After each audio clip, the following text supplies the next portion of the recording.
Hey everyone, welcome back to our channel BEd learners. तो आप सब लोग कैसे हैं? आई नो काफ़ी लंबा गैप हो गया था, एक्चुअली कुछ प्रॉब्लम थी, बट हम कंटिन्यू करेंगे अब से रेगुलर बेसिस पे। तो अगर जिसने अभी तक नहीं देखी है यूनिट 1, वो पहले क्लियर कर ले। एंड मैंने प्रीवियस वीडियो में local and universal, concrete and absolute, theoretical and practical, ये सारे तीनों टॉपिक्स कवर कर लिए हैं।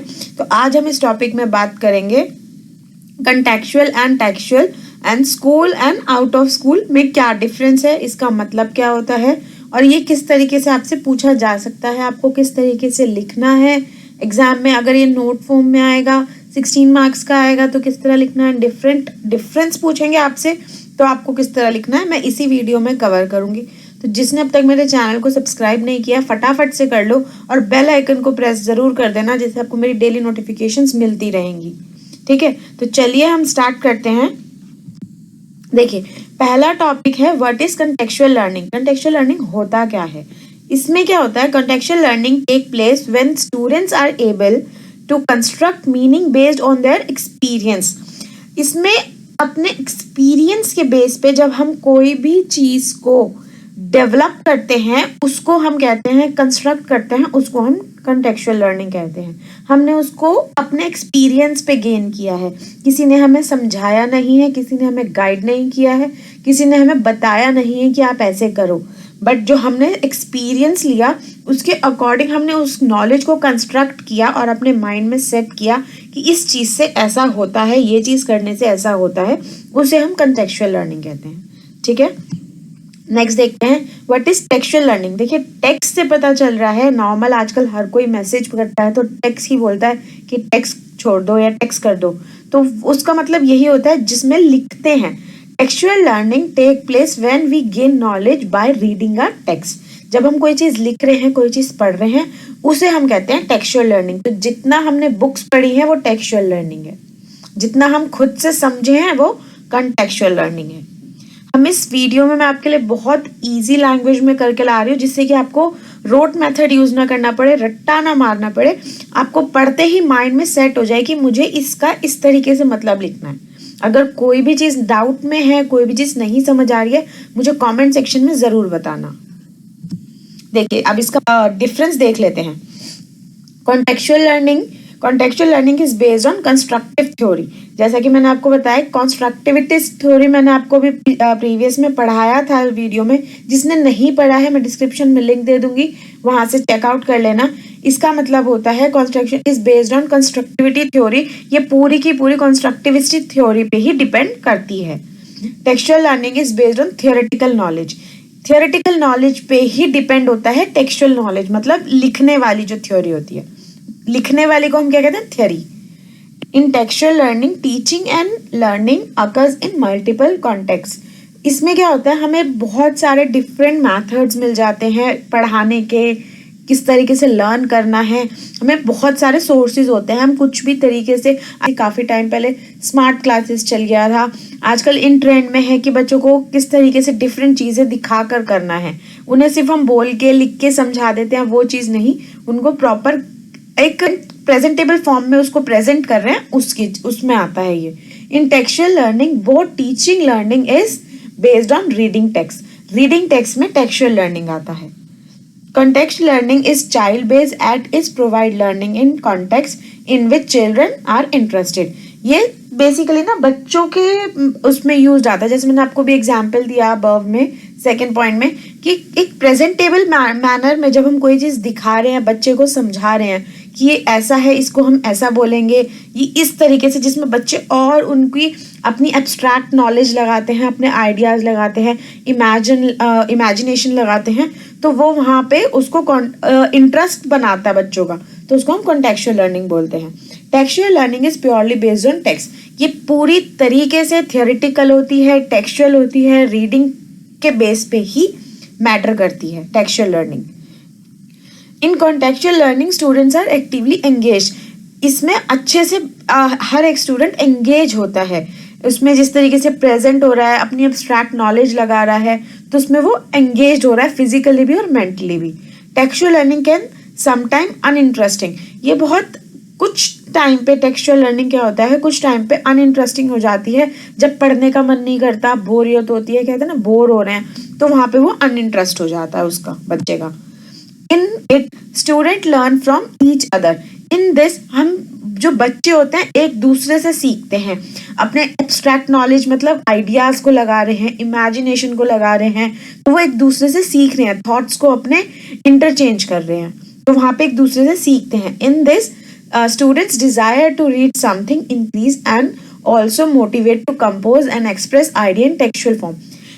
जरूरी नहीं है कि हर बार टेक्सचुअल नॉलेज अनइंटरेस्टिंग ही हो या बच्चे का मूड ना बने, कभी कभार वो इतने मोटिवेट हो जाते हैं अपने आइडियाज को एक्सप्रेस करने में, लिखने में इतना अच्छा एक्सप्रेस कर जाते हैं कि उनको रीडिंग करने का, किसी किसी बच्चे को रीडिंग करने का, उसको एक्सप्रेस करने का, अपनी पावर जो उनकी स्पीकिंग पावर होती है, मोटिवेशनल, इतने मोटिवेट हो जाते हैं कि वो उसको एक्सप्रेस अच्छे से कर पाते हैं, उनको अच्छा लगता है उस चीज़ में।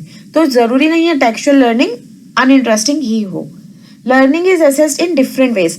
लर्निंग के बहुत तरीके होते हैं, टेक्सचुअल और इंटेक्चुअल सब तरीके से लर्निंग होती है, बट डिफरेंट तरीके से कॉन्टेक्चुअल लर्निंग में भी बहुत डिफरेंट तरीके होते हैं, किस तरीके से हमें प्रेजेंट करना है, किस तरीके से हमें समझाना है। Assessment is based on your bookish knowledge. जो असेसमेंट है वो टोटली डिपेंड करती है बुकिश नॉलेज पे, हम क्या पढ़ रहे हैं और क्या समझ रहे हैं। Higher order thinking and problem solving is encourage. इसमें जो थिंकिंग होती है वो आपकी बहुत ज़्यादा बढ़ जाती है, प्रॉब्लम सॉल्विंग, और आप चुटकियों में कर सकते हो, आराम से आपकी प्रॉब्लम सॉल्व हो जाती है, जिसमें कॉन्टेक्चुअल लर्निंग इंक्लूड होती है। It helps in increasing imagination and reading and writing skill. Textual learning हमारा इमेजिनेशन स्किल को बढ़ाने में हाथ बटाता है, और रीडिंग जो होती है हमारी वो बहुत अच्छी हो जाती है, वोकैब बहुत अच्छी हो जाती है, लिखने का तरीका आ जाता है हमें, क्योंकि हम जैसा पढ़ रहे हैं हम सोचते हैं कि वहाँ ऐसा लिखा था तो हम भी वैसा ही लिखने की कोशिश करें, तो हमारी राइटिंग स्किल अच्छी हो जाती है। जो हम अपने थॉट्स लगाते हैं, उस जो हम पढ़ रहे हैं उसमें और थॉट्स लगा के उसको और प्रेजेंटेबल मैनर में बहुत डिफरेंस तरीके से हम उसको आगे इन प्रेजेंट कर पाते हैं, तो ये हमारी हेल्प करता है, इमेजिनेशन को इम्प्रूव करता है, रीडिंग स्किल्स को इम्प्रूव करता है, और राइटिंग स्किल्स को भी इम्प्रूव करता है। नेक्स्ट देखते हैं, इसको बहुत सिंपल तरीके से करना। अगर इसमें क्वेश्चन आ जाता है आपका कि डिफरेंस बताना है, तो जैसे मैं आपको पढ़ा रही हूँ, जैसे आपको मैं दिखा रही हूँ, सेम एज इट इज आप लिख सकते हैं। आप प्रेजेंटेबल मैनर में अपना आंसर लिखेंगे तो एग्जाम आपके जो मार्क्स होंगे वो बहुत इजीली आपको अच्छे से पूरे मार्क्स मिल जाएंगे। आप पहले कॉन्टेक्चुअल का मतलब लिखिए, फिर टेक्सचुअल का मतलब लिखिए और उनमें डिफरेंशिएट कर दीजिए। बट अगर आ जाता है आपको पैराग्राफ फॉर्म में, तो आप इसी को ही कंबाइन कर दीजिए, टेक्सचुअल का एक पैराग्राफ बना दीजिए और कॉन्टेक्चुअल का एक पैराग्राफ बना दीजिए, उसमें प्रेजेंट कर दीजिए कि डेफिनेशन यहाँ पर है, उसको हाईलाइट कर दीजिए, और उसके जो पैराग्राफ फॉर्म में लिखेंगे उसको आप एज अ पैराग्राफ फॉर्म में, लेकिन थोड़ा थोड़ा गैप दे के लिख लीजिए। ठीक है, चलिए नेक्स्ट देखते हैं। अब यहाँ पढ़ देंगे हम व्हाट इज स्कूल। स्कूल क्या होता है? What ever the child learns inside the school comes under a school learning. बच्चा कुछ भी सीखता है एक छत के नीचे, जिसे हम स्कूल कहते हैं, स्कूल में वो कुछ भी सीखेगा, जो भी सीखेगा उसके अंदर आएगा कि वो कहाँ सीख रहा है, एक स्कूल के अंदर सीख रहा है। कहीं पे भी बच्चा, जैसे कि एक बच्चा जा रहा है, वो जो कुछ भी स्कूल के अंदर सीख रहा है वो स्कूल लर्निंग होती है। ठीक है, नेक्स्ट देखते हैं what is out of school. What ever the child learns outside of the school is called out of school. इसमें क्या है, बच्चा जो कुछ भी बाहर सीखेगा, वेदर वो कोई भी कंडीशन हो, कोई भी आइडिया हो, कुछ भी हो उसकी लर्निंग, वो उसको मैटर नहीं करेगा, वो आउट ऑफ स्कूल ही माना जाएगा। इसमें डिफरेंस देख लेते हैं। School learning involves the efforts of teacher inside the school. Out of school का पढ़ लेते हैं। Out of school learning involves the efforts of parents, relatives, friends and society. इसमें क्या है, जो स्कूल में एफर्ट्स होते हैं, स्कूल में एफर्ट्स कौन लगाता है? हमें स्कूल में पेरेंट्स तो पढ़ाने नहीं आते हैं, रिलेटिव्स नहीं आते हैं, फ्रेंड नहीं आती, सोसाइटी नहीं आती। तो जो अगर हम ये चारों जगह से पढ़ रहे हैं, पेरेंट्स, रिलेटिव, फ्रेंड्स से, तो वो आउट ऑफ स्कूल माना जाएगा, क्योंकि हम ये घर में, अपने फ्रेंड्स के घर में या सोसाइटी में जाके पढ़ते हैं, तो वो उनमें एफर्ट्स कौन लगा रहा है? हमारे पेरेंट्स लगा रहे हैं, तो वो आउट ऑफ स्कूल है। बट स्कूल के अंदर सिर्फ और सिर्फ टीचर एक ऐसा होता है जो अपना पूरा डेडिकेशन से अपने बच्चों को पढ़ाती है, एक फ्यूचर उनका बनाती है, एक नींव रखती है। तो वो स्कूल में आता है कि स्कूल में कौन एफर्ट डालता है, एक टीचर डालती है। School learning is for a limited time period. जो स्कूल की लर्निंग होती है वो लिमिटेड होती है। ये नहीं है कि आप कितने भी टाइम तक पढ़ रहे हैं, कब तक भी बैठे हैं। एक प्रॉपर टाइम दिया जाता है आपको, इतने से इतने टाइम का है और इतने से इतने साल तक की ही ट्वेल्थ तक ही आपका स्कूल होगा। तो वो एक टाइम लर्निंग प्रोसेस होता है कि इतने टाइम में आपको पढ़ना है। बट जो आउट ऑफ स्कूल होता है वो कभी एंड नहीं होता है। हम हर एज में हर जगह पे जाकर कुछ ना कुछ सीखते ही हैं, चाहे हम पेरेंट्स के साथ जाएं, चाहे हम रिलेटिव्स के साथ हो, चाहे हम फ्रेंड्स के साथ हो, चाहे हम सोसाइटी में हो, चाहे हम आफ्टर मैरिज हो, कहीं पे भी हो, एक बच्चा हर वक्त सीखता ही रहेगा। School prepare students for outer world. School जो है वो अपने बच्चों को बाहर की दुनिया दिखाने के लिए प्रिपेयर करता है कि जब वो बड़े होंगे तो उनमें इतनी नॉलेज आ जाएगी कि वो किसी से बात करते हुए हेजिटेट ना करें, शर्माए नहीं, डरे नहीं, उनको ना एक फोबिया ना हो कि मतलब मैं बोल नहीं पाऊंगा, मैं बात नहीं कर पाऊंगा।